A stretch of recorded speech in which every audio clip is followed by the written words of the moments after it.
SBN 24 Assam নে কি বুলি কয় এটা নিউজ পোৰ্টেল আছে। এই নিউজ পোৰ্টেলটোৰ বিষয়ে মই আজি আপোনালোকৰ লগত দুটা কথা পাতিব বিচাৰিছো।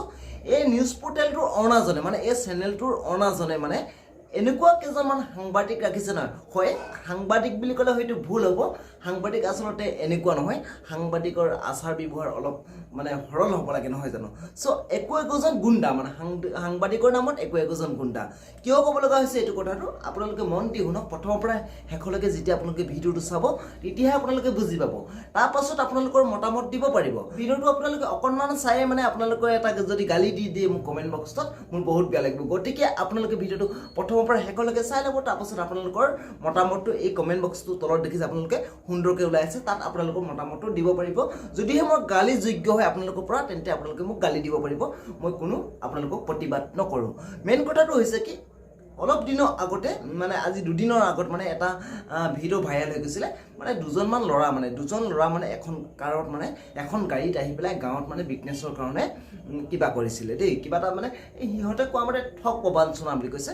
তাৰপাছত এই দাদাকেইজন মানে সাংবাদিক দাদা মানে গুণ্ডা দাদাই গৈ পেলাই কি কৰিছে, কেমেৰাটো আছে আৰু সুধিছে মন কৰা কেলে পলাইছা কেলে আৰে গাড়ীখন পলাইছা কেলে হে তোমালোকৰ ঘৰতে যাম বলা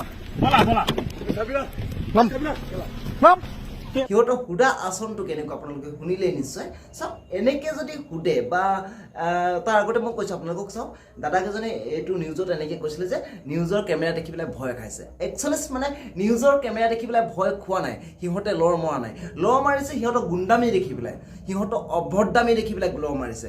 আৰু তেনেকুৱা হোৱাটো স্বাভাৱিকেই, কাৰণ কিয় অচিনাকি গাঁওখনত যদি এজন ল'ৰা যায় বা এগৰাকী ছোৱালী যায়, তাত যদি মানে কিছুমান ল'ৰা 5জন 6জন ল'ৰাই যদি মানে কি কৈছ কি এনেকুৱা বুলি এনেকৈ যদি দম বা ধমকিত মানে কথাবিলাক সোধে তেতিয়াহ'লে মানে সেইটো লমাৰটো স্বাভাৱিক। হয়তো আপুনি ল মাৰিব, হয়তো মই ল মাৰিম। ঠিক তেনেকুৱা মানে প্ৰত্যেকৰে মৰিবলৈ বা মাৰ খাবলৈ প্ৰত্যেকৰে ভয় এটা থাকে।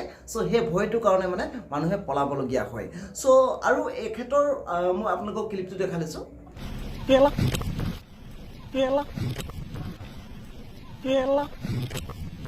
চাওক আপোনালোকে শুনিলে এই কথাটো আপোনালোকে নিশ্চয় বুজিব পাৰিছে। এজন সাংবাদিকৰ মুখত এনেকুৱা এটা শব্দ আপোনালোকে ভাবি চাওকচোন, শোভা পায়নে?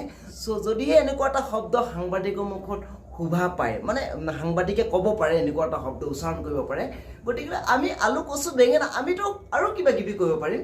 এতিয়া চাওক, আমি যদি কিবা এটা তেনেকুৱা এটা শব্দ সমাজৰ আগত কৈ দিওঁ বা ঘৰত যদি 10জন মানুহ আছে, ব্যক্তি আছে, তাৰ মাজত যদি আমি এটা শব্দ তেনেকৈ কৈ দিওঁ, এনেকুৱা এটা শব্দ যদি উচ্চাৰণ কৰোঁ, ক'ব কি বুলি যে ল'ৰাজন বহুত অভদ্ৰ বা এইটো এটা ঘৰ ফেমিলি প্ৰত্যেকৰে মানে এটা ইজ্জতৰ কথা আহি পৰে, প্ৰত্যেকে লাজ পাব নহয় জানো।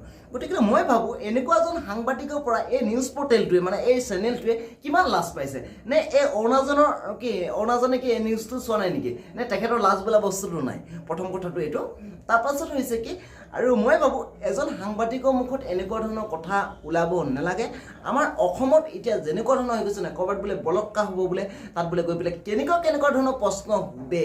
আৰু এটা কথা মই এই ভিডিঅ'টোৰ জৰিয়তে আপোনালোকক জনাব বিচাৰিছোঁ যে এই বলৎকাৰ, কেবা মাইকী ক'বালৈ গৈছে, কেবা মাইকী কিবা হৈছে, কোনোবা কিবা হৈছে, এইবিলাকৰ পিছে যে আমাৰ সাংবাদিক দাদাবিলাক যে দৌৰি ফুৰে, এইবিলাক দৌৰি পেলাই সিহঁতক কি উন্নতি হৈছে কচোন?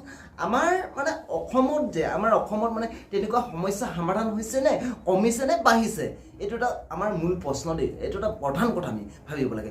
এইবিলাক যিমানে ওলাইছে দিনক দিনে সিমানে আমাৰ এইবিলাক যিবিলাক বেলেগৰ মাইকী বেলেগ পলাই গৈছে। গতিকে মই ভাবোঁ এই সাংবাদিকবিলাকো যে সঁচাকৈ আপোনালোকে যদি আপোনাক তেনেকুৱা ধৰণৰ প্ৰশ্ন সোধে মানে আপুনি একদম উল্টাই দি দিব থাপৰ। মই কৈছোঁ এইটো কথা, কাৰণ কিয় আৰে যিবিলাক মুখত সিহঁতৰ বানেই নাই অভদ্ৰামী, সেইবিলাকক আপুনি কি ৰেচপেক্ট দিব কওকচোন? ভাল যদি আপোনাক ৰেচপেক্টত কথা কয় তেতিয়াহ'লে আপুনি ৰেচপেক্ট দিবলৈ ভাল। যদি আপোনাক অভদ্ৰামী কয় তেতিয়াহ'লেতো আপুনি অভদ্ৰামী কৰিব পাৰে, সেইটো স্বাভাৱিক কথা। মইতো কৰিম, আপুনিও কৰিব, ঠিক তেনেকুৱা মানে কথাটো। চ' গতিকে মই গোটেই অসমবাসী ৰাইজক মই আপোনালোকক অনুৰোধ জনাইছোঁ বা অনুৰোধ কৰিছোঁ যে এনেকুৱা ধৰণৰ সাংবাদিকক আপোনালোকে ভাইৰেল হ'বলৈ বা কিবা হ'বলৈ মানে এইবিলাকৰ লগত মানে সাক্ষাৎকাৰ পাৰিলে নল'ব। যে যিজন প্ৰকৃত সাংবাদিক হয় তেখেতক আপুনি ৰেচপেক্ট দিব, আৰু যদিহে তেখেতে ৰেচপেক্ট দিয়ে আপুনি তেতিয়া তেখেতক ৰেচপেক্ট দিব। এইবিলাক আলু কচু বেঙেনা এইবিলাকৰ লগত যে কোনো মানে মোৰ মতে মানে এইবিলাক বেকাৰ, এইবিলাক জাবৰ গতিকে মই ভাবোঁ এনেকুৱা ধৰণৰ সাংবাদিক আমাক নালাগে, আমাৰ কোনো ধৰণৰ প্ৰয়োজন নাই আৰু আমি কেতিয়াও নিবিচাৰোঁ। চ' গোটেই অসমবাসী ৰাইজো যাতে এনেকৈয়ে নিবিচাৰে তেন্তে আপোনালোকে সজাগ হওক আৰু আপোনাৰ ওচৰত যদি সাক্ষাৎকাৰ ল'বলৈ যায় যিকোনো কাৰণত তেন্তে আপুনি সাক্ষাৎকাৰ নিদিব। যদি আপোনাক ৰেচপেক্ট দিয়ে আপুনি ৰেচপেক্ট কৰিব, মই তাত আপোনালোকক মানা কৰা নাই, কিন্তু এই কিবা কিবি এইবিলাক কথাত যে আপোনালোকে উল্টা চহৰাই দিব, কাৰণ কিয় এইবিলাকৰ পৰা আমাৰ কিছুমান সমস্যা কমিব চাই বাঢ়িয়ে গৈছে। চ' আশা কৰিছোঁ মই কি ক'ব খুজিছোঁ আপোনালোকে নিশ্চয় বুজি পাইছে।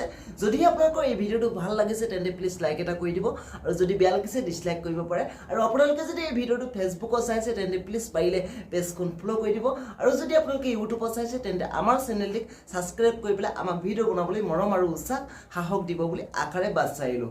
ধন্যবাদ।